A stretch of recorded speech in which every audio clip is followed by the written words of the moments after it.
Hi and welcome back to my channel. So my name is Nienke de Glas, I am a clinical researcher, and in this video I will explain to you what kind of study designs there are for clinical studies, and I will also take you through the steps that you need to undertake when you are designing your own study. So let's get started.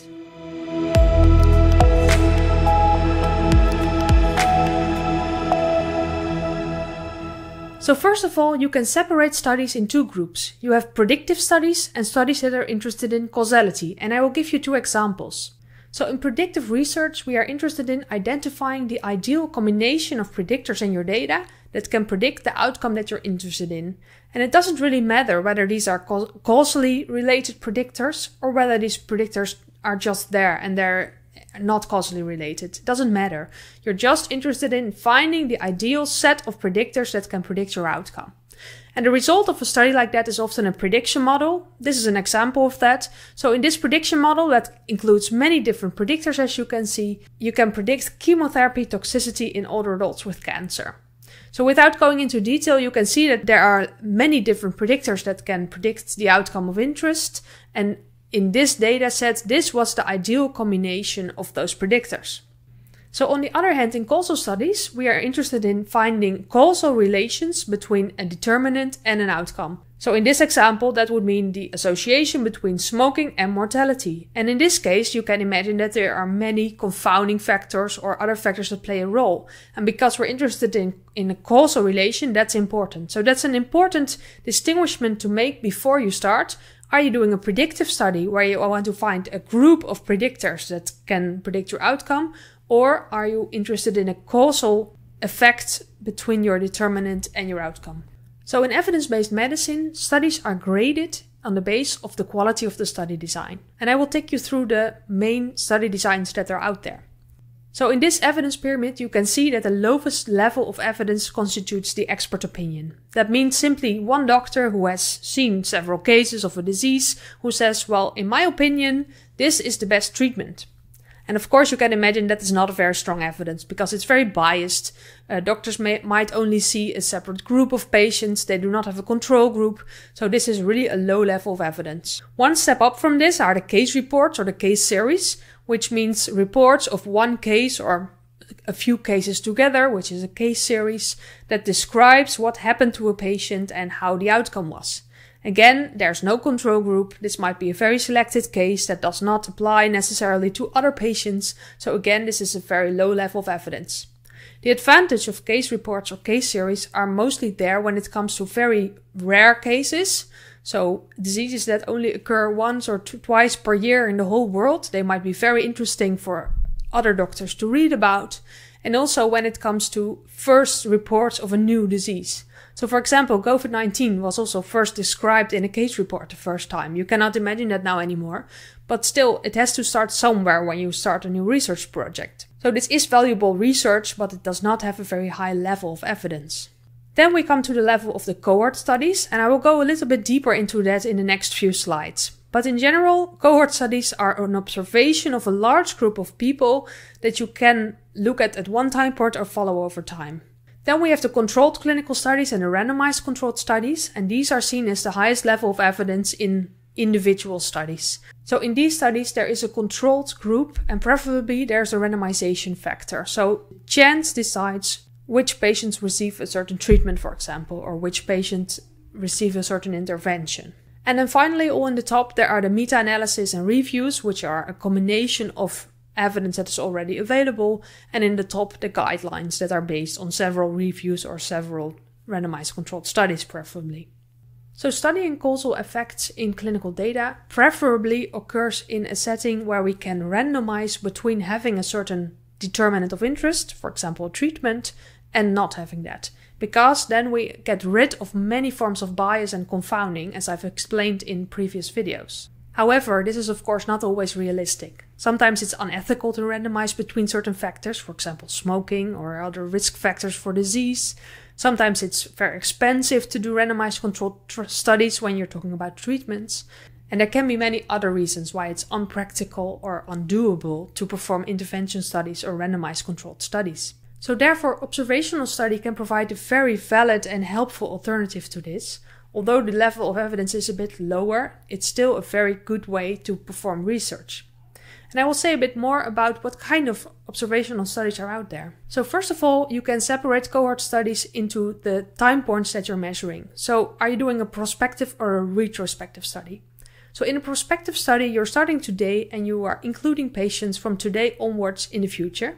And the big advantage of this is, first of all, that you will have more detailed data because you are defining before you start what kind of data you want to collect. And then you can see to it that you are actually collecting those data.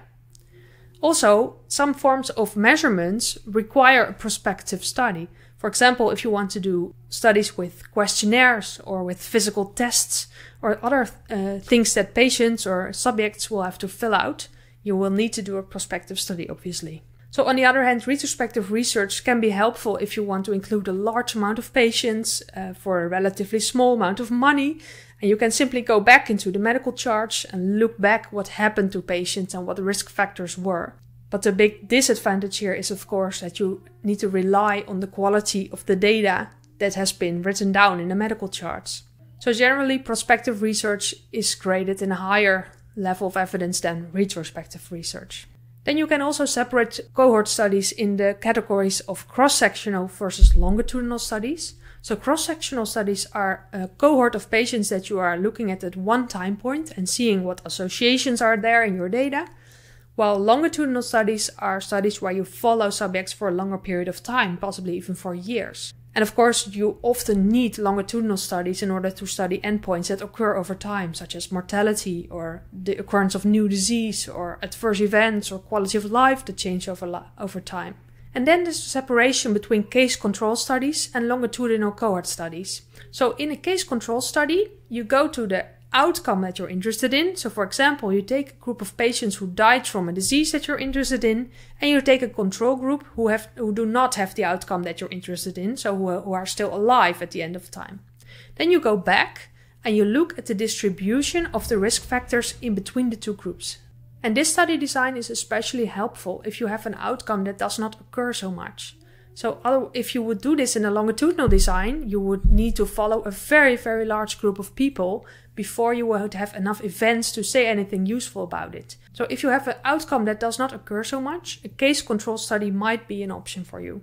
While on the other hand, longitudinal cohort studies are simply based on the baseline. So you start with a group of people, you follow them over time, and you see what happens to the patients. So you actually start the other way around. You start at the beginning, you know what kind of determinants are there, and then you study how many people will have the outcome that you're interested in. So now let's take a look at the steps that you need to undertake when you are thinking about your own study design. First of all, you need to have a good research question. So a good research question has 3 important components. First of all, you need to define the determinant that you're interested in, for example, smoking. Second of all, you need to define the outcome that you're interested in, for example, mortality. And finally, you need to define the population that you want to study this association in, for example, adults living in the Netherlands.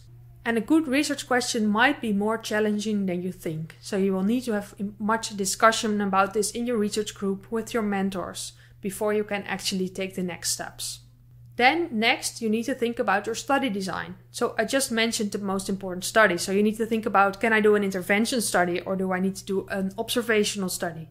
Can I do this prospectively in the ideal situation or do I need to do a retrospective study? And in what data are out there? What data can I use? Then you need to think about, do I need a longitudinal design or can I also do it in a cross-sectional design? Or do I even need to think about a case control design? Then you need to think about the measurements that you want to undertake. So of course you need to measure the determinant and the outcome, but also you need to think about possible confounders. So in your study design, it's very important to think upfront about possible confounders that you might find. Because if you did not measure confounders, you can also not include them in your final analysis. If you want to know more about confounding, I did a previous video about that and you can find it here. I will include it in a card. Next, you need to think about how many subjects you need and how long you need to follow them. Probably you will need an epidemiologist or a statistician to help you with a sample size calculation. A sample size is generally based on a few factors. First of all, it is based on the event rate. Because if the event rate is extremely low, you will need many subjects to follow for a long period of time. That makes sense. So in a sample size calculation, you need to have an assumption of what the event rate will be. Second of all, you need to know the distribution of the determinants, and you will again need to make an hypothesis about this. So if there are no smokers in your study in which you want to study smoking and mortality, obviously you will never succeed. So again, you need to know how often people have the determinant that you're interested in. And finally, you need to have an assumption of the expected effect size. So you need to make an assumption that the risk of mortality in smokers is 10% higher than in non-smokers. Because then you can calculate the necessary sample size that you will need to prove your hypothesis right or wrong.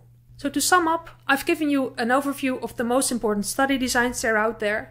Don't forget the most important steps to undertake. So define a good research question, think about the measurements, think about your study design, and then do a proper sample size calculation before you start.